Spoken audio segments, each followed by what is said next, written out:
այսօր մենք նորից ուսումնասիրելու ենք մեր քարտեզը, այս անգամ ուսումնասիրելու ենք Չինաստանը, որտեղ շատ հայտնի է առևտուրը եւ նաեւ կան բազմաթիվ տորամաներ։ Տորամաներից մեկը դա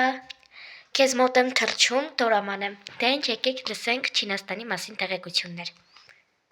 Չինաստանն աշխարհի ամենաշատ բնակչություն ունեցող պետությունն է, մոտ 1.6 միլիարդ։ Առաջին անգամ չինացիներն են պատրաստել թուղթը, ճենապակին, մետաքսը, կողմնացույցը, մեխանիկական ժամացույցը, լուցկին եւ այլն։ Չինաստանի սահմանին է գտնվում աշխարհի ամենաբարձր լեռը՝ Ջոմոլունգման կամ Էվերեստը, 8848 մետր։ Չինական մեծ պատը, որի երկարությունը հասնում է 8851.9 կիլոմետրի, կարելի է անզեն աչքով տեսնել օրբիտային 160-ից 320 կիլոմետր հեռավորությունից։ Այն համարվում է նորագույն 7 հրաշալիքներից մեկը։ Իսկ Չինաստանի դրոշը սա։ Չինաստանի